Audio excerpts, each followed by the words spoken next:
नमस्कार, मी नेहा जोशी।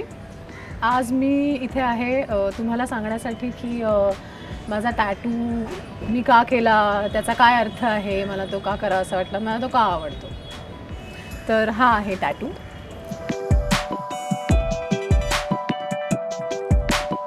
मी Meryl Streep ही जी actress आहे तिची मी खूप मोठी फॅन आहे।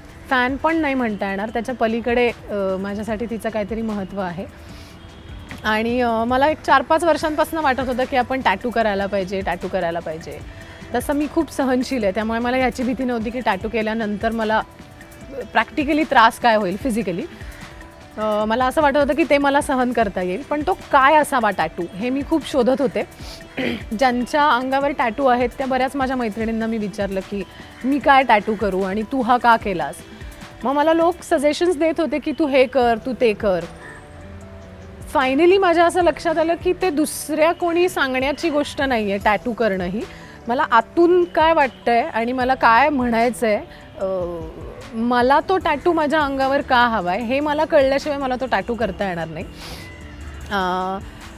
त्यामुळे एक दिवस अचानक मला साक्षात्कार झाला की मेरिल स्ट्रीप ही जी व्यक्ती आहे माझ्या आयुष्यातली ती माझ्या आयुष्यातच आहे, जरी मी आजपर्यंत कधी तिला भेटले नाही आहे। ऑफकोर्स माझं हे एक स्वप्न आहे की तिला एकदा बघावं आणि तिच्याशी एकदा बोलावं, कारण मला असं वाटतं जर देव म्हणून जगात काही असेल तर त्या अनेक देवांपैकी ती एक असू शकते।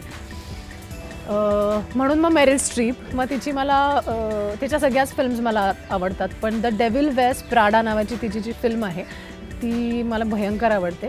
त्याचं हे पोस्टर आहे। सो हे ते पोस्टर आहे, द डेव्हिल वेअर्स प्राडा। आता गंमत अशी झाली की हा अर्धाच आहे शू, तो पूर्ण नाही आहे। तर मी ज्याच्याकडे टॅटू केला, सुदीप नावाचा एक बंगाली मित्र आहे माझा, मीरा रोडला असतो तो, त्याच्याकडे मी हा टॅटू केला। तर तो म्हणाला की हे अर्धवट वाटतंय, तर मी तो शूज पूर्ण करतो। मी त्याला म्हटलं तो शूज कंप्लीट केला तर तो डेव्हिल वेअर्स प्राडाचा पोस्टर नाही राहणार, तो एक जस्ट अनदर शू असं होईल। मग त्यांनी डोकं लावून तो म्हणाला अच्छा हे फिल्मचं पोस्टर आहे का, मग त्यांनी त्याच्या भोवती ती जी फिल्म आहे ती त्यांनी त्याच्या भोवती काढली। आणि मला असं वाटलं की ही एक गोष्ट अशी आहे की असं कधीच होणार नाही की मला मेरिल स्ट्रीप आवडेनाशी झाली, असं माझ्या आयुष्यात कधीच होणार नाही। मला असं कधीच वाटणार नाही की मी तिचा तिरस्कार करायला लागेन असं मला वाटतं। त्याच्यामुळे ही अशी गोष्ट आहे की जी मला कधी माझ्या आयुष्यात काढावीशी वाटणार नाही। आणि मग वन फाईन डे 1-1.5 वर्ष झालं साधारण मी हा टॅटू केला। मला तो अशा ठिकाणी हवा होता की जिथे तो मला रोज दिसायला नको, कारण मला कुठलंही रुटीन आवडत नाही। एखादी गोष्ट रुटीन झाली की मला त्याचा कंटाळा येतो, मग ती कितीही माझ्या आवडीची असली तरी। त्यामुळे मला ती रोज मला दिसायला नको, पण ती कधीतरी मला दिसायला पाहिजे। म्हणजे अगदीच मानेवर असेल तर मला ती आरशात नाही बघायची, मला ती उघड्या डोळ्यांनी कधीतरी पाहता आली पाहिजे।